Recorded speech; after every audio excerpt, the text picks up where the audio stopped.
So today's topic is changing the game, rebuilding the dream. This is what our topic is about. If you have not read Rebuild the Dream, do it. Get the book if you don't have it. It is an extremely important book.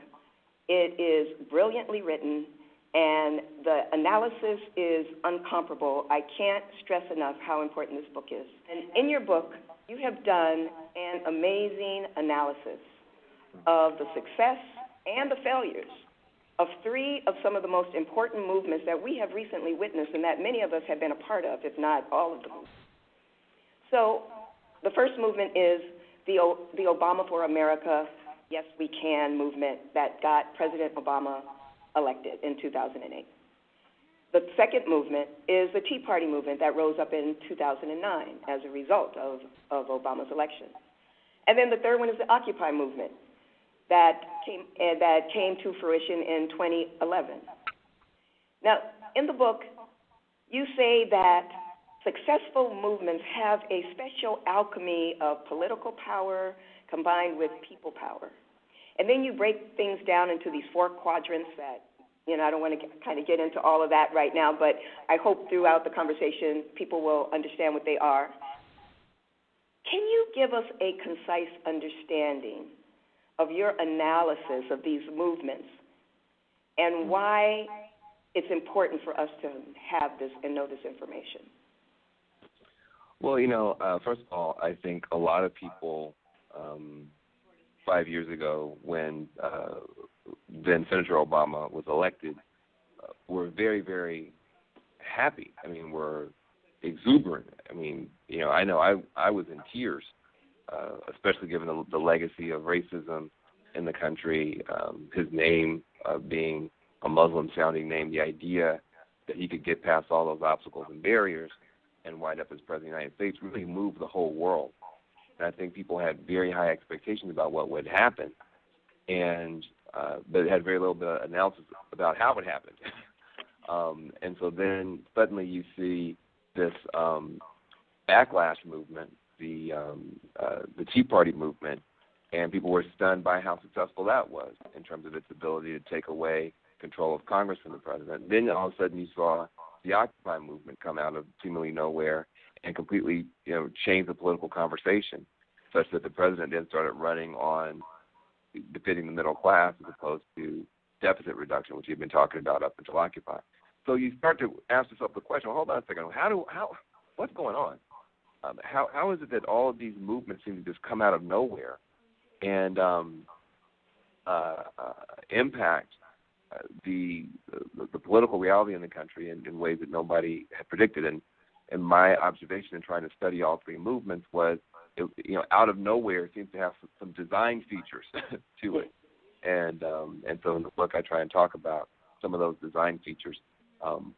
Among them, I think, is having an understanding that there's an inside game and an outside game, and that successful movements really figure out a way to navigate between the two, and they don't just pick one or the other. So if you're just on the inside, if you're just in Washington, D.C., you're just dealing with subcommittees and senators aides, you're going to have very little power.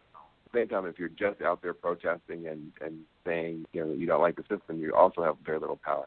It's when these two wires come together, where you have a big outside movement that also has a manifestation on the inside, that you start seeing some real change beginning to happen. So, in the book, we don't have to talk about all that stuff now, but in the book, I really go into the idea of swarm theory and how it used to be everything was very, very top-down. Now you can have swarms that can have as big an impact for you as an individual part of the swarm can have a pretty big impact.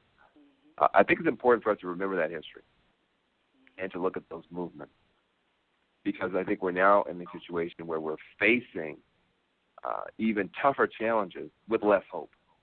You don't see the Barack Obama Yes We Can movement with the same amount of hope.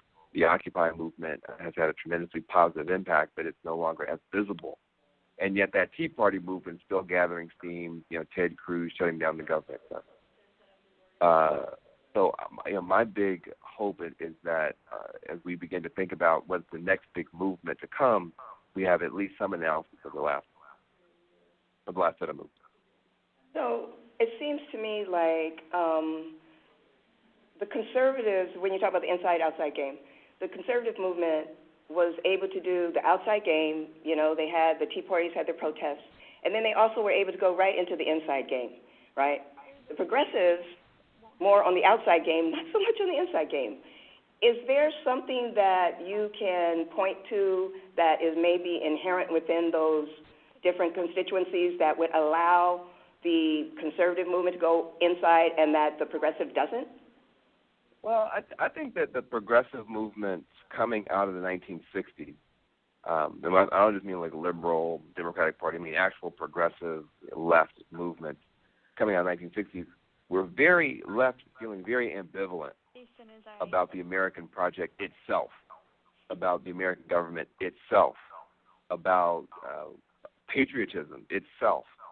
And I think we wound up in a situation where the disappointment and frustration with some of the imperial overreach of the U.S. military and some of the other problems, we almost started seeming like we were an anti-American movement as opposed to an anti-American imperialism movement.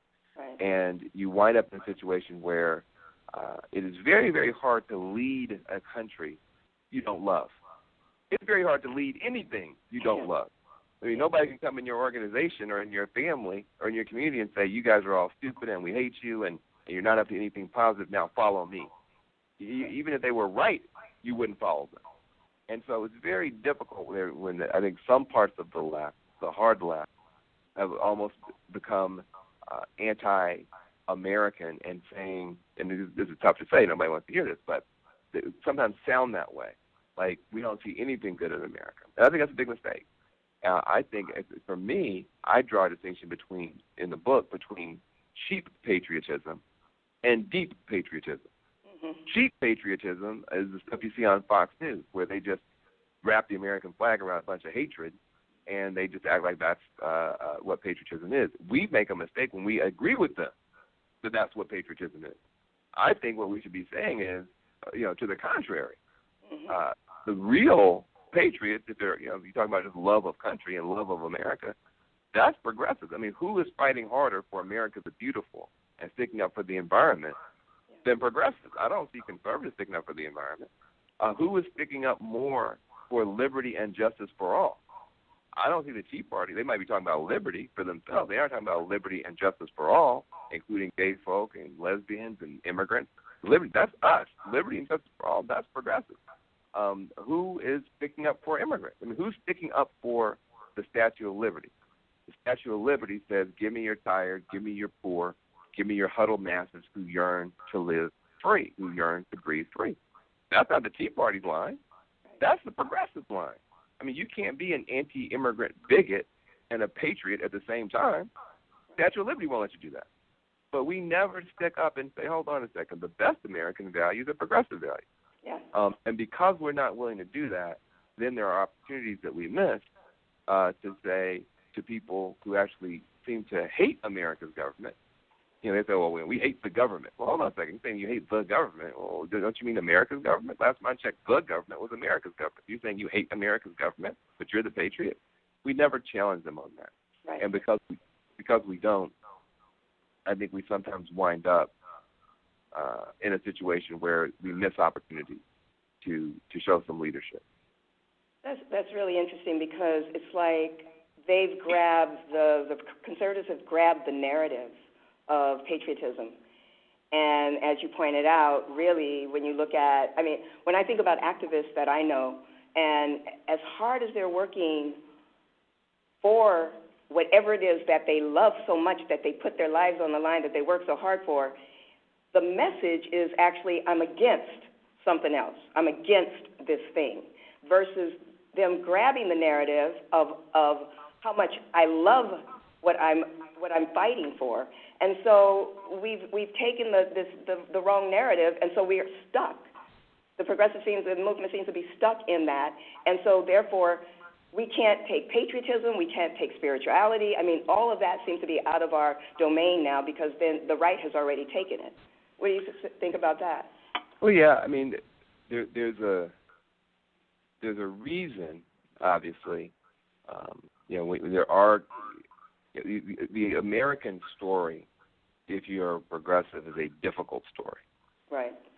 And so we don't want to participate in the amnesia of forgetting about the stolen land and the stolen labor and some of the horrible things that have been done.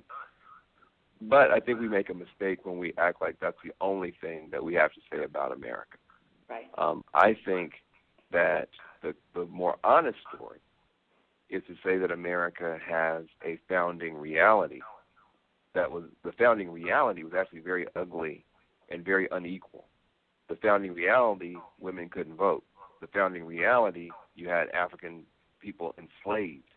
The founding reality, you had Native American land stolen. The founding reality was ugly and unequal.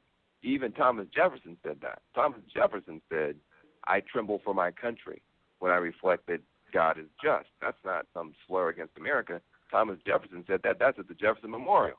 Right. So, Jefferson reflecting on the founding reality was despairing. But there's also a founding dream. And that same slaveholding Thomas Jefferson, despairing about some of the shortcomings, also said, we hold these truths to be self-evident, that all are created equal. So the founding dream is beautiful, and the founding dream is about equality. So that's what makes America so interesting. You have a founding reality that's ugly and unequal, and you have a founding dream that's beautiful and about equality. And what makes us American, if you're a progressive, is that we have continued to fight year after year, decade after decade, century after century, to move that founding reality closer to that founding dream. And if you're a part of that fight, you are a progressive and you are also a patriot, because you are doing Dr. King's work and Abraham Lincoln's work and some of the best of the founders' work of trying to make that dream, other than just a farce, something that's actually real. Now, why should you care about this? I think the best gift progressives can give to the world is a better America. We care about everybody around the world. We care about all the children of the world. We care about the children of every species, the children of all species we care about. But where we can make a difference and nobody else can make a difference is right here in the United States.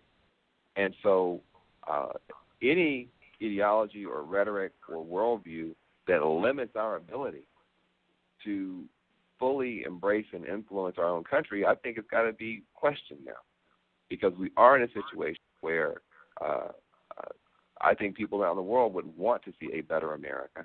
I would want to see America play a better role. And I think progressives have a lot to offer, not just America, but the world. But we can no longer, I think, my point in my book, is you can't just feed the entire field of American politics and discourse and inquiry to people whose values are horrible, who only believe in profit and greed and barely conceal bigotry, and expect to then, having given up the government, having given up politics, having given up religiosity, having given up mainstream media, having given up everything, then expect to fight from one tiny little corner and make a difference. I think we've got to be able to go from being an anti-movement, anti-racist, anti-war, anti-sexism, anti-everything movement. Yes, there's wisdom there, but at some point we have to not just talk about what we're against, but talk about what we're for, and do that in terms that resonate with the whole country.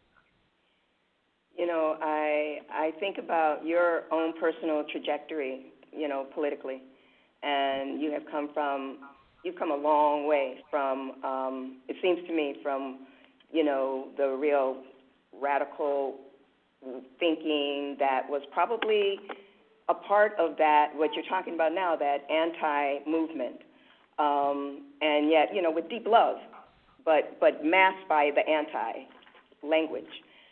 And I think about your book, and I wonder, it's just occurring to me, I'm wondering, who was your audience when you wrote Rebuild the Dream? Who was it for? The progressives? Was it for? Who was your audience?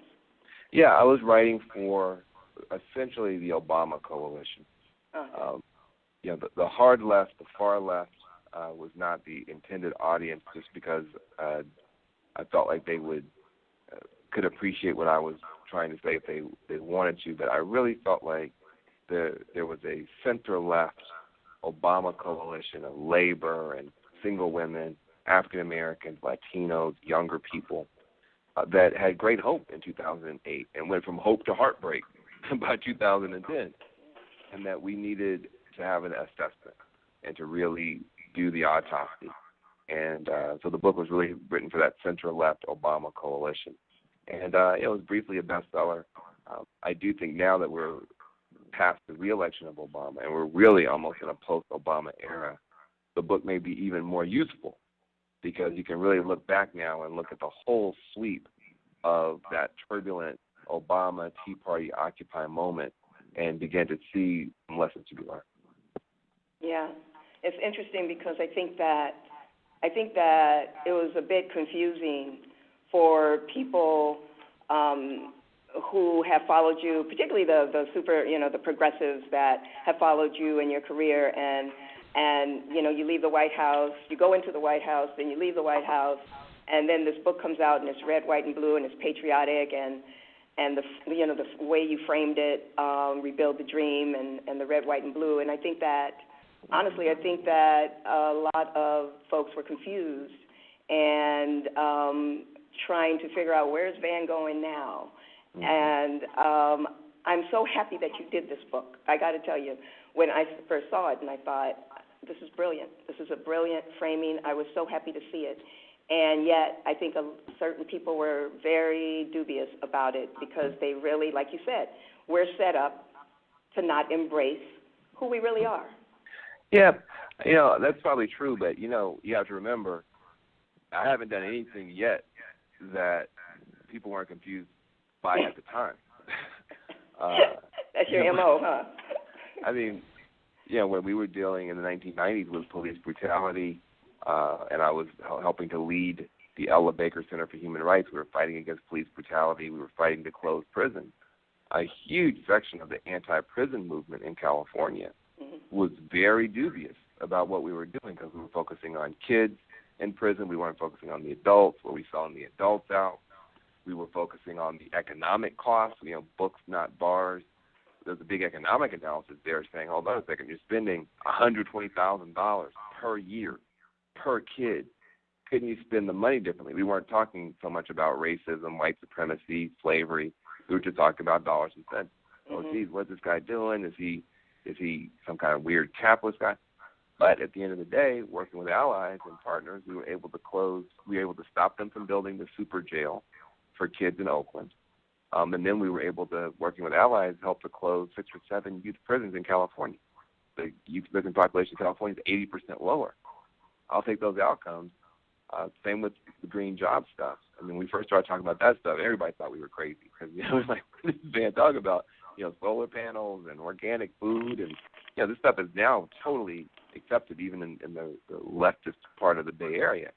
But when I was first talking about that stuff, people were like, man, Van's like off the deep end. He and Julia Butterfly, talk some crazy nonsense.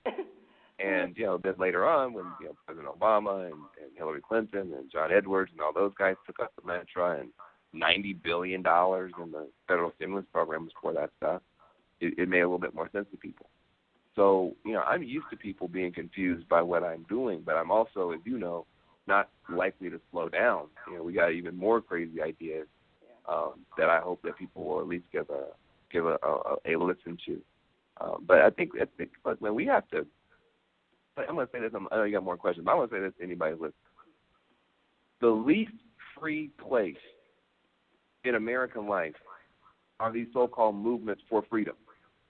These so-called movements for freedom, these freedom movements, you participate, they're the least free places. They're the most orthodox often. And you'll be afraid to even say something because you don't want somebody to call you a sellout or say that you're, not radical enough. And even if it's something that's just commonsensical that anybody in the neighborhood would be able to point out without any heavy ideology, just people won't even speak up because they're so busy trying to fit in. Yeah. And what I'm going to say is very, very simple. There's a difference between the left as a subculture and the left as a political movement. A subculture is always trying to police for sellouts, who's not pure enough, who is not really, really about this subculture. So if you look at, skateboarders or any kind of subculture, like it's all about who's the real and who's not. That's fine for a subculture, but a political movement is not trying to focus on division and subtraction to get all the non-pure people out. A political movement is about multiplication and addition. How can we get more people engaged, more people involved? How can we grow every day and have more power tomorrow than we had yesterday, have more converts? Rather than trying to chase out all the heretics, you're out there trying to win more converts. It's a totally different thing. And so I've learned, and I hope people watching this are obviously already kind of free-thinking people, so I'm speaking to the choir. But I just want to encourage the people who are watching this. Freedom is a precondition for a justice movement. You have to be able to be free from both the establishment and the anti-establishment. The system and the people who are fighting the system, neither one are perfect. We're all human beings. And so I've just tried to call it as best I could see it. I'm lucky. I'm not a politician. I'm not running for office. I have no political aspirations. And so that means if the system is doing something I hate, I can speak out loud. If it's doing something I like, I can say good. If there's a part of a bill or a part of somebody like President Obama, like I love President Obama personally, but when he's doing that internet space stuff and he's doing those drones and Keystone Pipeline, I fight him tooth and nail. But I don't feel like I have to then fight him on everything. Just because when he's trying to do the Obamacare stuff, I'll support him on that. I wish we had single payer. But we've got to be free enough so that we can actually be authentic and honest and really say what we think and what we believe and trust that there's a community that can take us good, bad, and otherwise and not just pretend and fake so that we can not have somebody criticize us from the left. Yeah, I mean, you're talking courage. You're really talking a lot of courage because to stand up and not to allow the culture around you that you are a part of to just fit in, even though you know you may be free-thinking, there's something that you know you don't really believe in, but you go along with the crowd. We've been doing that all our lives since we were children. We've been doing that, going along with the crowd stuff.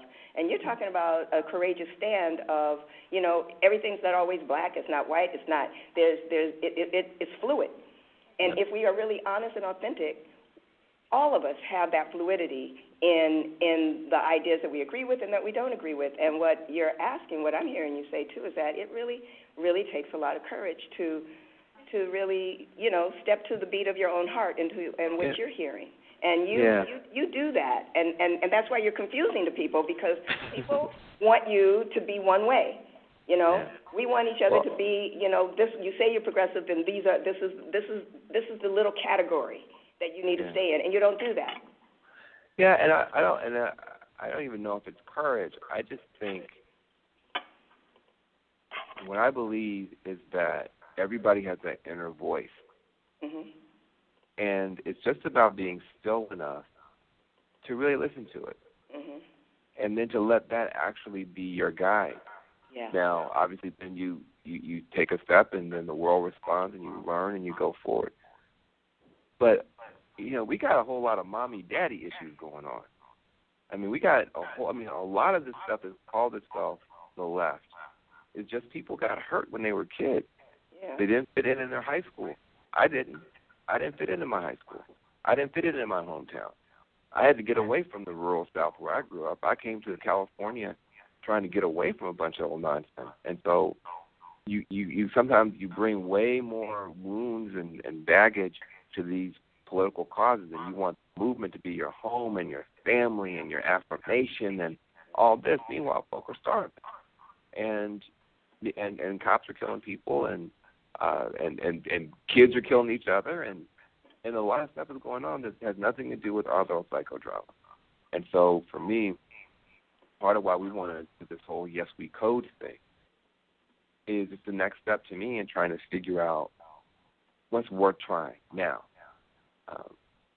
A lot of the activist community, of which I'm a part, we keep saying, well, we're going to bring change. We're change makers. We're change makers. No, we're not. We're not changing nothing. Come on, give us a break. What do you mean we're not change makers? Explain yourself. Look at where the change is coming from right now. Silicon Valley is upending the whole world right now. We don't have to go tell people we're going to make change. We're going to make change. The change is coming fast and furious, and people are terrified. We don't have to be, we're going to make change. But we have a revolution happening right now in robotics, a revolution happening right now in information technology, 3D printing. We're taking on the power so we can hack our own DNA. Think about that now. People are going to be designing their own children. Like crazy levels of change is coming in all these scientific revolutions that are wiping out industries, upending whole industries all around the world.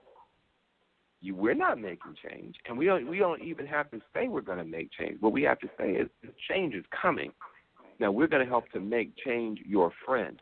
We're going to figure out a way to make sure these changes have some ethics and some values and some morals, and don't wind up wiping out human civilization and wiping out species. There's work to be done, but it's a humble posture to say, hold on a second. I think the change makers are in the scientific fields right now. The change makers are in information technology. The change makers are in Silicon Valley. What are they doing to my job prospects? If robots and apps are going to take all the jobs, what's going to happen to my children? Well, now we need to come forward and say, okay, first of all, let's put the power to design the future in the hands of our children. Teach them computer coding. Teach them computer science. Teach them, if rather than have the robot take their job, they should be designing and building the robots themselves. Can we imagine a future where our kids, black and brown, low opportunity kids, have been given the same tools and same training that Zuckerberg has, where they can then go and create out of nothing, as he did, apps that can save the world, computer programs and companies that can save the world, or that can save their neighborhood, or can at least help them be employed.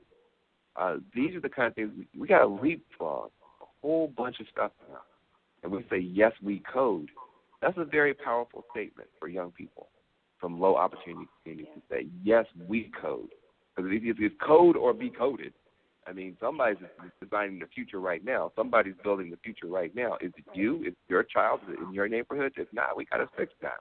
Right. Now, people are going to say, well, wait a minute, Van. You were talking about green jobs, and then you were talking about President Obama, and you were talking about Occupy and Obamacare, now you're talking about coding. Yes, because the world is changing just that fast. Yeah. And we've got to be able to keep up and keep in front. Last thing I'll say is this. African Americans in particular, the Latinos, Asians, oppressed people, progressives are very good at history. Most of the historians that I know now that are awesome are African Americans and Latinos, people of color, trying to reclaim our history, trying to excavate our histories, trying to make sure to wage this war against forgetting our histories. And that's great. I'm all for history. But most of the futurists are white. When you hear people talking about the future and how it's being described, you don't hear a lot of talk about black folk and poverty and, Watts and Detroit. So there's something wrong. If all the African Americans are historians and all the white folks are futurists, we're missing each other. We've got to be able to do what Dr. King said and articulate a future that's worth fighting for. Dr. King wasn't only talking about the crimes of the past or critiquing the present. He said, I have a dream. He didn't say I have a critique. He didn't say I have a complaint. He didn't say I have a lament. He said, I have a dream. That's about a future. And he articulated a future so well that we're still trying to build that future that he articulated. Yeah. So the question has to be now, those who work in urban communities, rural communities, reservations, housing projects, Appalachia, what is the future that we are trying to build? What is the future that we can claim? And if the future that's coming might leave us out or bowl us over, what can we say to and about that? And that, to me, is the next conversation. We obviously have to continue to keep alive the memory of all human struggles, especially, as far as I'm concerned, in the United States, these racial struggles. But that said, can you imagine a situation where you have to go to a reservation to see genius, to see things being invented and created on the Native American reservation that are not happening anywhere in the world because we delivered the skills and the tools and the technology to those communities where they're now just taking things a whole different direction? Or can you go to Detroit rather than begging to have factories come back there and pollute everything, where you have 3D printing going on and you have all kinds of stuff going on, and Detroit is coming back as the bottom-up hub of genius. We got to stop wasting genius. Can you imagine kids coming out of prison who are the best coders in the world? Can you imagine a future worth fighting for, where all these new technologies are in the hands of the people and are being used by not big corporations just to make money, but used by communities to make a difference and to make life better? Well, if you can, then let's get out there and fight for that and work for that and create that. And, that's where I'm coming from at this point. I really think it's important that we, and Green Jobs was that way as well, pick a future and fight for it. Yeah. Well, I just want to say one thing is that in the Bay Area and in Oakland specifically, I think in San Francisco too, and those out there who know can correct me, especially I know Ashara, she knows that there are Black futurist organizations that are meeting, convening, and doing some great work. And I'm really, in Oakland, California, San Francisco, the Black futurists are on it. And that is, so I'm hearing what you're saying, and that is absolutely essential that we are in those places. I mean, it's just like when you see the movies of the future and there's no people of color in them, you wonder, okay, so what's that mean? But there are definitely groups that have formed in the Bay Area, the Black futurists, that I haven't seen the Latino yet, but we're really happy to see that happening. And so it seems to me, there's a couple of things I want to say before we go to our listening audience to ask some questions. But we said we were going to talk about the Trayvon Martin verdict on this, the George Zimmerman verdict on the Trayvon Martin case. And I read something in your book. I didn't write it down exactly. I can't remember. But your dad, it's from at the very beginning when your dad said something about that the best answer to oppression is excellence. Mm-hmm. And I'm seeing this Yes We Code as, it's like, okay, Trayvon, he's gone. It wasn't right. We know that. So what do? Yes, we code. We become excellent. And it seems to me that I'm seeing your reaction, and I'm sure it's more than just Trayvon. I mean, you've come a long way with where you are politically and where your headspace is that I'm loving, that I'm following. But all of it is leading to excellence. And I'm seeing you do exactly what you read in the book, that I read in the book that your dad said. The best answer to oppression is excellence. Well, I appreciate you saying that. I appreciate you mentioning my father, Willie Anthony Jones. He passed away in 2008. I was just home over the holidays to see my mother, to my sister, to my nephews, and I had my boys with me. I have two little boys, and we were in the main grocery store in my little town, and so many people came up to me saying, "Oh, I knew your father. I knew your father. Oh, he was so amazing. He was so great. He did so many things for our community, et cetera, et cetera." I feel like I'm still trying to catch up to him, in terms of his courage and strength and commitment. And if you don't live in Jackson, Tennessee, you never heard of my father, but if you are from my hometown, you definitely heard of my father. And, and I am trying to live up to his example and also the things that he taught me. Part of the reason why I don't worry too much about the criticism is I look at what my dad went through. Yeah. People honestly think that they can hurt my feelings by saying, negative things. Nobody's putting dogs on me. Right. Nobody's putting fire hoses on me. Put it in perspective, right? Nobody has put me in jail.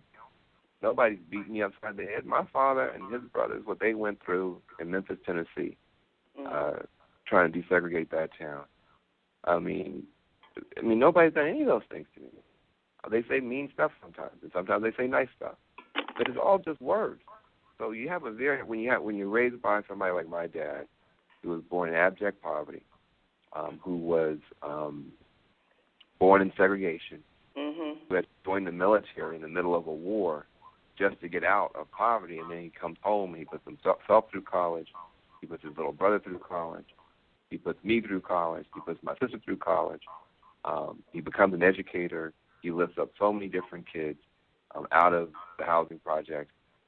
Like I said, I can't go home. When I go home, everybody, they don't come to me talking about President Obama or CNN. They come and talk to me about Willie Anthony Jones, my father. And so I'm chasing him. I'm not worried about. I mean, one more thing I'll say about my dad. You know, because of what my dad had gone through, and because of his commitment to lift up poor kids, he had to take a lot of heat. This is you know, the 60s, 70s, 80s. There was a lot of blatant racism still. I mean, racism now it was in your face, inward kind of racism. Absolutely. And he had to face down all that stuff with threats. And so for me, he didn't go through all that for us to imprison ourselves, and for us to imprison our own mind, and be afraid to put a thought out there because somebody from the left is going to criticize it. Somebody you have to come with a lot more than just some mean tweets to stop me from at least expressing my best ideas. Yeah, it goes back to what you said earlier about, everybody's got that voice inside them, and it's a matter of whether they listen to it and act on it or not, or are too afraid to do that. And so it sounds like you come from, it's in your DNA, dude. It's in your DNA to do that. Yeah. You got it from your dad. Yeah, and my mom and dad too. Loretta Jones. I was going to ask you. The only thing I missed in your book is I don't hear nothing about your mama, and that really bothered me, I have to say. But we could talk about that offline. I was wondering where is she? What did she do? Yeah, that's not. I know she had to be amazing as well. Yeah, the good thing about books is that you get to write more than one. I've read two so far. The next one's going to have to begin with Mama, okay? Fair enough. I think that's fair enough. Well said.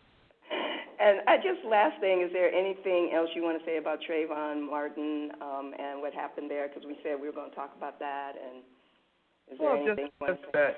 Just that we have to be honest about things. I got very mad when they made a big deal about his hoodie, wearing a hoodie. And therefore, that had something to do with why he got shot. And I was very frustrated because Mark Zuckerberg wears a hoodie every day. Nobody's shooting at Mark Zuckerberg. People drive past my house in Los Angeles all the time wearing hoodies. Nobody's shooting at them. So it couldn't have just been the hoodie. So that's one thing that made me very frustrated. But then I started thinking about it. And I said, well, hold on a second. Now, let me take the cheap way out now. Let me think about this. Where are all the black Mark Zuckerberg? See, that's a question that we don't want to have to deal with. Where are all the black Mark Zuckerberg? And if there are not enough black Mark Zuckerbergs out there wearing hoodies and creating companies and wearing hoodies and coding and wearing hoodies and changing the whole game, then we have a responsibility to call out the racism, but we also have the responsibility to call up the best in this next generation and give them the tools and give them the technology and give them the opportunity to become the next Mark Zuckerberg. We can't just stop with the anti-racism. You also have to be pro these damn young people, right? And do something to help them. And it turns out that there are incredible programs all over the country that are doing exactly that. We're talking about Black Girls Code or Hack the Hood or Hidden Genius Project, or Code Now, or All-Star Code. I mean, you have incredible programs to this moment that, while we're sitting here talking, are teaching young kids computer science and coding skills so they can go out there and change the world. And nobody knows anything about them, or not enough people know about them. And they're getting lip service. They're not getting the investments. They're not getting the donations. They're not getting the support. And so that's when, talking to Prince, my friend, he's a rock star named Prince, and others in that tier, well, nobody in his tier, but others who are African American VIPs and other VIPs.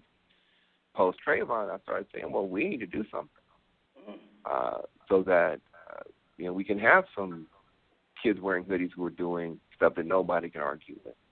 And so we announced we've been reaching out to an unbelievable positive reception from all these groups that have already been doing this. I'm not a coder. I don't know anything about coding. I don't know anything about computers. But we have geniuses in our community that are teaching kids every day. And so we launched this thing called #YesWeCode. And the point of Yes We Code is to sorry to hear that little beeping there. I'll go in a second. But the whole point of Yes We Code is to lift up these groups and these leaders that are out there right now already doing this great work. Just like with green jobs, I didn't teach anybody how to put up solar panels because I don't know how to put up solar panels. But the groups that were lifting up we're doing that work. We lifted them up, and we tried to make sure they got support and attention. Yeah. So Yes We Code is my response to what happened with Trayvon, and we're just getting started. The website just went up yesterday. We got a long way to go, but I can tell you that so July 4th weekend in New Orleans, Essence Magazine is having its 20th anniversary festival, the music festival, and Prince is going to headline down there, and we're going to launch a big aspect of Yes We Code at the Essence Music Festival in New Orleans. Get about 250,000 people, Prince, and a bunch of other celebrities to get behind these young people and help them become. We're going to try and get 100,000 young people to become the best coders in the world, and that's the next experiment we're going to try. I love it. I feel like I just got let into a secret that because Prince usually he waits till the last minute to tell you anything when he's going to show up. So that's awesome to hear, man. I'm booking myself right now, and one of the things that I want to do is just give a little shout out to also when you talk about that support and you talk about particularly around tech and folks of color who need that support. Community is a big part of it, and them knowing each other, and you mentioned Black Girls Code, and one of the things that I have to say that is appropriate at this moment is what we're doing in the Impact Hub movement is creating those spaces for folks to come together, to create community, to be supported, to support each other, and to have outside support, investors, what have you. And so the Impact Hub movement is happening. It's alive and well. Impact Hub Oakland is just on fire right now, and we're looking at that's where Black Girls Code is situated. They are located there, and I just want to point out that movement is really supporting what you're talking about right now, the movement to bring us into and to be the creators of our future and not just wait and see what happens, and how we're going to get affected by it, but to create it. Yep. So, one other thing I want to say is that in your book, you really seem to have a lot of faith in the millennials, folks born between 1980 and 1998. And you talk about the millennials, you talk about, all the different generations, and then you get to millennials. And I'm wondering have you seen any signs from the group in general that they really understand that equity is at the crux of creating this world that's transformative, that they're transforming, that equity is at the core and not just technology? Are you seeing any signs of that has given you faith in that they've got that part together as well? Some do and some don't. You're talking about the biggest generation of Americans, period. They're bigger than the baby boomers. They're just getting started, so it's hard to make any one declarative statement about 70 million people. Sure. But what I do know is that they're special. They're seeking meaning. They want meaning more than they want money. That's one of the, compared to Generation X, my generation, they want meaning. They want to make a difference. They want to make a contribution. They're very technologically savvy. Their ecological understanding is much more advanced than any other generation. They're kind of born with that, and they were born into a world that was beginning to wrestle with these ecological questions. Mm-hmm. Their thoughts on race and gender and sexuality are much more advanced than even their older cousins and So I think that's a good reason to bet on them. But most importantly, they're the biggest generation. They're going to be 1/3 of all of the eligible voters, I think, in 2016. Wow. I may be wrong about that, maybe, but they're going to be one. I mean, there's a huge section of the eligible voters in every upcoming election for the rest of our lives. So I think we should bet on them. Should our parents and our grandparents bet on us when we were little and we weren't even part of any big Generation X. We weren't even part of any big special generation. Right. I think this generation's special. That's great. That's great. It certainly gives me hope. So, what keeps you up at night?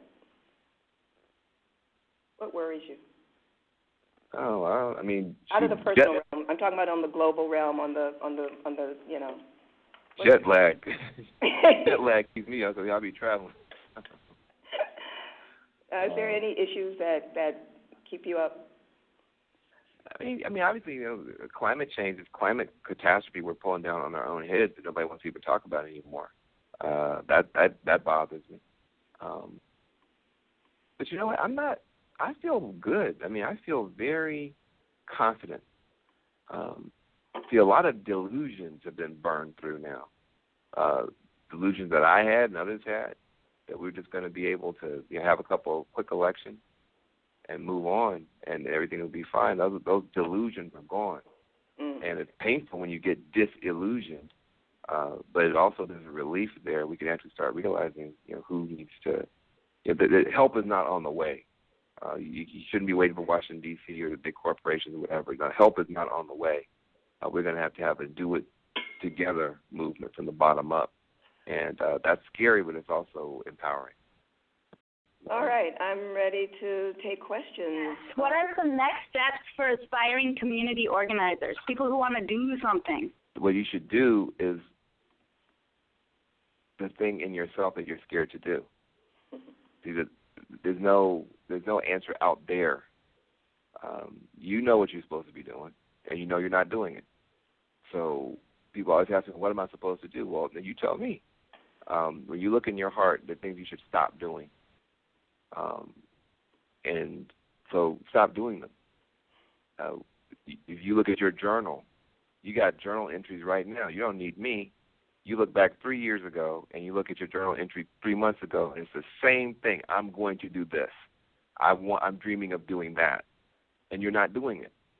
And so that thing that won't leave you alone because it's just trying to come through you, do that. And go on that quest, go on that journey, go on that adventure. The universe will put around you all the obstacles that you need and all the opportunities that you need to learn and to make a contribution. But it's a myth that somebody like myself can come and tell you, oh, we'll work on this or take on this cause, this campaign. I'll mislead you. It's already in your journals. Just do what's in your journal. I love that answer, Van. All right, we got another question. I'm looking at Mary Chase has her hand up. Mary, you want to unmute Mary's mic? Where are you calling from, Mary? Hey, Van. I also am kept awake at night by the potential of climate catastrophe. And but kind of like you, we go, oh, well, and I'm just curious why you think there's so little traction to this issue, and also what do you think could really make a difference? I mean, I think that it's a scary thing to face, and so people would rather not face it. I mean, I think the things that are making a difference are going to be those things that, that we want to do anyway. I mean, I think what's interesting about it is you're starting to hear people talk about, well, now we just have to accept that this is going to happen, and we have to begin to adapt. It's all about climate adaptation now, and we've got to be able to bounce back from these disasters. It's about community resilience now, and we're just going to be able to bounce back. Well, hold on a second. I don't know if folks in Detroit want to bounce back to where they are right now. I don't know if folks who are suffering want to bounce back to where we are right now. I'm not interested in bouncing back. I'm just interested in leaping ahead. And the things that will help us bounce back are the same things that will help us leap ahead. In other words, distributed energy production, solar panels, energy efficiency, etc., in a crisis, you're going to need that anyway. Let's go ahead and do it now. Maybe it helps to avert the crisis. Distributed food production, aquaponics, community gardening. In a crisis, you're going to need that stuff anyway, but maybe we should do that now. Start having more distributed food production now, and if we did that, we'd have less pollution. Maybe we could avoid the crisis. Distributed production, period. Making stuff, do it ourselves, 3D printers. That's stuff that you're going to need in a crisis, but you also might do it now and avoid the crisis. So to me, there's no one magic bullet answer to the climate crisis. There never has been, because the climate crisis is just a symptom of a deeper crisis in human civilization. We think we have a throwaway planet, and we think we have throwaway people. And as long as we have that disposability mindset, you're going to have pollution and poverty and prisons and wars and all sort of stuff. So for me, the climate crisis is especially poignant.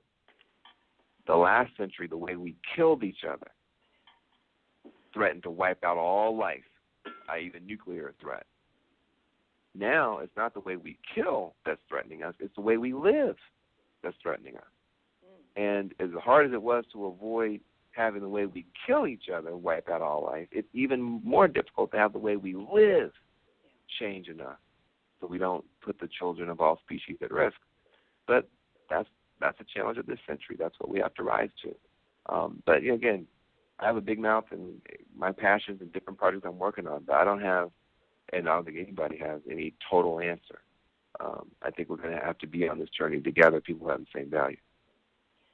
So, Van, that was really beautiful, and it's a great and kind of, sad and yet hopeful way to end. Thank you. Unfortunately, we've come to a close of our hour together. Van, can you just give us the website address of Yes We Code, or also your website or any website addresses so that folks can stay in touch? Sure.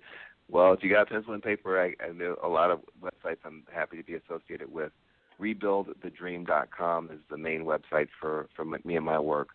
We just put up YesWeCode.com. I'd love to get your feedback on that. So there's also VanJones.net. That's another website that we try to get some conversation started on there. And then there's always Green for All. Not green for some, green for all. Awesome. And greenforall.org is a website that has a lot of the work I'm most excited about in ecological solution space. So, I've been doing this I've been out of law school for 20 years, and I've been blessed to work with so many amazing people on so many different amazing projects, and those are some of the websites that speak to the stuff that I'm passionate about. Thank you, Van. Van, thank you so much for this conversation and for agreeing to join us for this hour. It's been delightful. It's been wonderful. And all of us here at Pachamama Alliance really appreciate it. I speak for everyone. It's been wonderful. Thank you so much. Well, thank you so much. And all the folks at the Impact Hub in Oakland, I wanted to say a special hello to, because I'm only a few blocks away. So you guys have a great evening, and thanks for involving me. I love Pachamama, and hopefully we'll do it again at some point.